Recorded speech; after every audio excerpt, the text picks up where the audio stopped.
اكتر حاجه بشوفها الناس مش بتعملها صح، او ان هي ما بتطلعش مظبوطه معاهم، البانوهات. واكتر الناس بتحب البانوهات اصلا، يعني بتحب ان هي تعمل بانوه في بيتها. فاكتر حاجه انتوا بتعملوها غلط كذا حاجه، بس اول حاجه منهم ان مفيش احترام للبانوهات. لما ناس تعمل بانوه زي كده، نهايه الابواب دايما بيسيبوها لغايه نهايه الفريم الاولاني. المفروض ان احنا احتراما لارتفاع البانوه ده اللي انتوا عاملينه، لازم نمشي ده يمشي معاه الباب، فوق الباب او الفريم بتاع الباب يمشي مع نهايه البانوه. اوكي، دي حاجه. الحاجه الثانيه بقى الناحيه دي، وتاني حاجه لازم نعرفها عن البانوهات ان احنا ناخد بالنا من النسب بتاعتها، ونحترم النسب دي من الارض للسقف، وكمان ناخد بالنا من اماكن الاباليك ان هي تيجي في نص البانوه. الصالون جاي في نص البانوه اللي هو فيه الوول بيبر هنا، وكمان التكييف المخرج بتاعه كان في النص بالظبط. يعني لما جينا ركبناه كان جوه البانوه، ما يطلعش براه، او ما نقطعش البانوه نفسه، لان في ناس كتير بتيجي تعمل المكان بتاعه غلط او مخرجه غلط، وما بتبقاش عامله المقاسات بتاعتها مظبوطه، وبتقطع من البانوه، بيبقى شكله وحش جدا. كمان الناحيه دي هنلاقي الابليك التاني من الناحيه التانيه، ونبقى كده قفلنا المكان ما بين قوسين. على فكره بيجي لي عملاء كتير بتطلب مني ان هي تعمل كلاسيك ومودرن وميديترينيان وعربي، قعده عربي او ستايل عربي، وكل الستايل الموجوده في الدنيا عايزين يعملوها في مكان واحد. اوكي، انا متفهمه ان الناس عندها بيت واحد هي عايزه تعمل فيه كل ده، بس هنا احنا حققنا ده لان العميل اجبرنا على ده. لو تاخدوا بالكم هتلاقوا ان الاساس كان موجود عند العميل، والبره كلاسيك. وتعالوا بقى معايا هنا، وهنا مودرن. استنوا الفيديو الجاي عشان تشوفوا جوه. ودلوقتي احنا دخلنا جوه، وزي ما انتم شايفين الجزء ده مودرن. وطبعا اللي ما شافش الفيديو اللي فات يقدر يشوفه عشان يعرف ان احنا كنا بنتكلم على ان مكان واحد خليناه كذا ستايل، او بيت واحد خليناه كذا ستايل. ودي السفرة، وبرده كانت عند العميل. فكان التحدي ان احنا نقدر نعمل كل جزء في المكان ده بشكل يناسب الستايل بتاعه. وبما ان السفرة مودرن، فاحنا زي ما انتم شايفين التجليدة مودرن، وعندنا الجزء ده زي ما انتم شايفين محدش هيصدق ان ده عمود. خليني اقول لكم كمان على حاجة مهمة جدا، ان احنا التعديلات المعمارية في اي مشروع مهمة جدا. ويعني ايه تعديلات معمارية؟ يعني هنا كان في ارشات صغيرة احنا كبرناها وعليناها علشان تكون مناسبة، لان هي تدينا اتساع لمدخل المكان هنا، واللي ساعدنا في ان احنا نعمل جزء كلاسيك وجزء مودرن من غير ما عينينا تتعب من ان احنا شايفين كذا ستايل مع بعض، وان احنا حاسين ان ده في ناس كتير بتعمله، ونحس ان احنا ايه العك ده. لا، احنا فصلنا بره الكلاسيك عن جوه المودرن بابواب كبيره عاليه علشان تدينا ارتفاع واتساع، وفي نفس الوقت تفصل لنا الاتنين الستايل عن بعض. وتعالوا بقى معايا فوق علشان تشوفوا الستايل التالت اللي في المكان. ودلوقتي هاخدكم معايا على فوق علشان نشوف الستايل التالت. خليكم فاكرين ان احنا كنا تحت كلاسيك مودرن، وتعالوا معايا دلوقتي عشان نتفرج على الستايل التالت. دلوقتي تعالوا معايا هنا فوق. انا دلوقتي في الطراز التالت او الستايل التالت اللي موجود في مكان واحد او في بيت واحد بتاع نفس العميل. ايه بقى؟ احنا ممكن ترجعوا تاني للفيديوهات اللي قبل كده، تقدروا تشوفوا فيها الستايل الكلاسيك، الستايل المودرن، وازاي قدرنا نفصل كل حاجة عن التانية. وده اكتر حاجة الناس بتطلبها، ان هي بيتها يكون فيه كذا ستايل علشان لما تقعد في كل مكان تحس بمود مختلف. المود هنا مختلف تماما. تعالوا بقى اوريكم ايه ابرز الحاجات اللي موجودة في المكان ده او الخامات، علشان ننقل من تحت او الستايل الاتنين ستايل اللي قبل كده بالستايل ده. الستايل العربي زي ما انتم شايفين الارض مميزة جدا، واحنا اللي عاملين التصميم بتاعها بالوانها. عندنا هنا التجليدة والورق ولو انتوا شايفين اللي اهم حاجه بيميز الستايل ده النحاس، لو تاخدوا بالكم من الطراز العربي هتلاقوا دايما في مرايات معموله بالنحاس او شغل نحاس عموما، فالمرايات دي بتميزه جدا.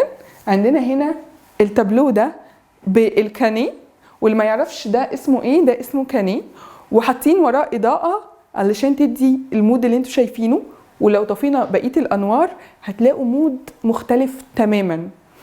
الحائط ده عملناه unsymmetrical، يعني لو قسمناه نصين هتلاقي النص ده بديزاين والنص التاني فيه ابليك مختلف تماما، علشان يدينا الستايل العربي مودرن معمول ميكس ما بين الاتنين.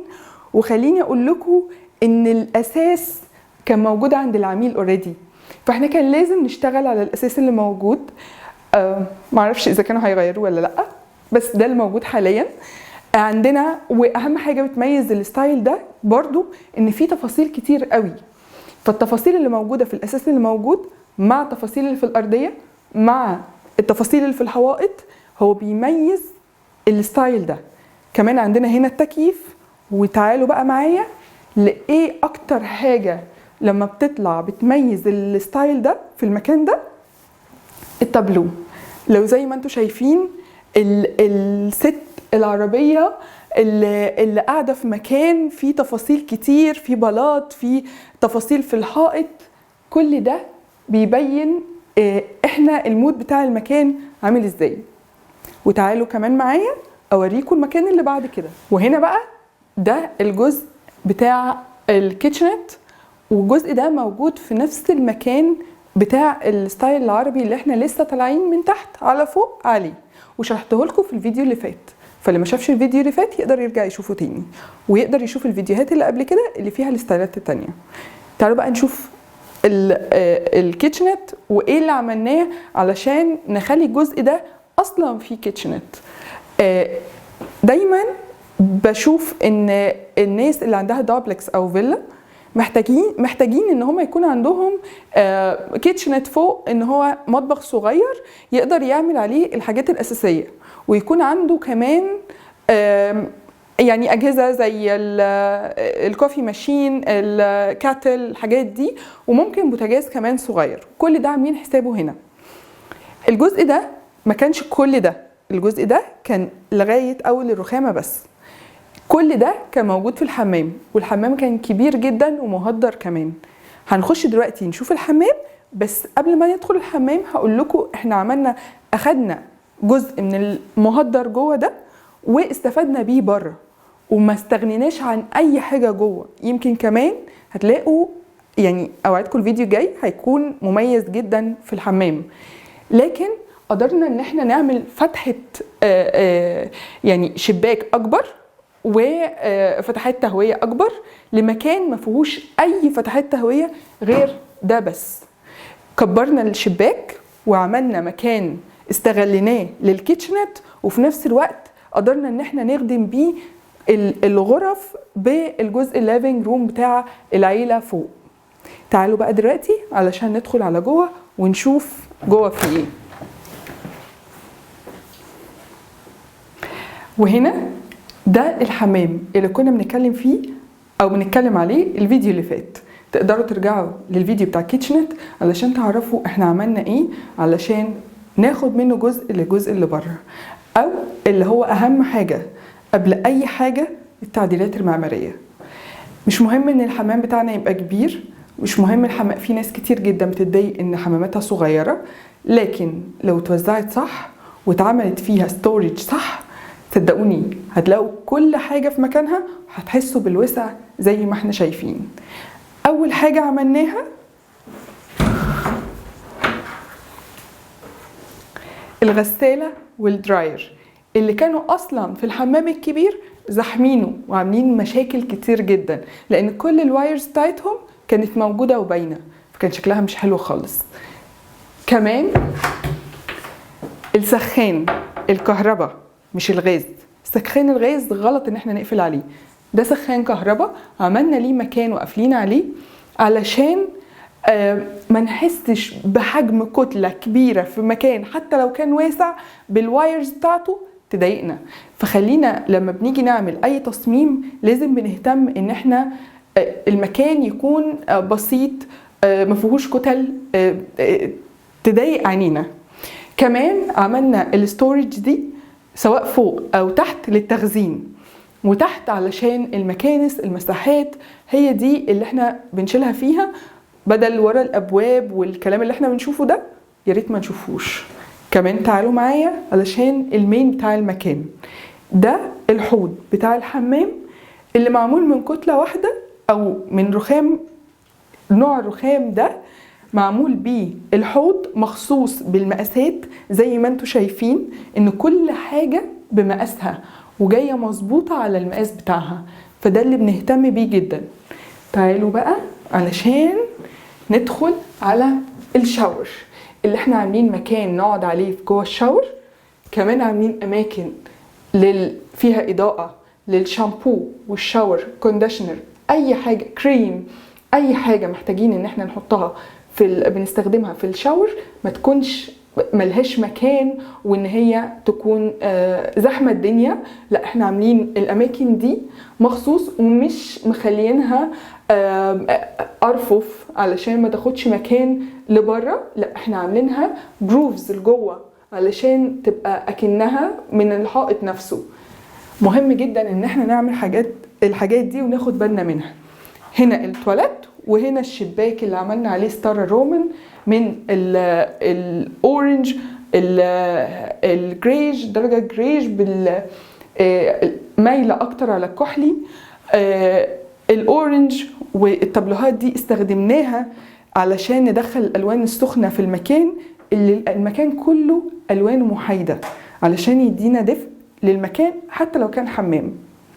وهنا نبقى خلصنا سلسلة الحلقات للمكان ده. فأتمنى ان هو يعجبكم او عجبكم، وتقدروا ترجعوا تاني للفيديوهات اللي قبل كده تشوفوا فيها الكلاسيك، المودرن، العربي، الكيتشنت، الحمام، وحاجات كتير جدا بنتكلم فيها عن الالوان كمان. اتفرجوا على السلسلة كلها وقولوا لي رأيكم، واكيد هنكون مبسوطين جدا كتيم ان انتوا تبعتوا لنا على جي ديزاينز انجي الجنزوري الصفحة بتاعتنا على فيسبوك او انستجرام وتقولوا لنا رأيكم، واهلا بيكم.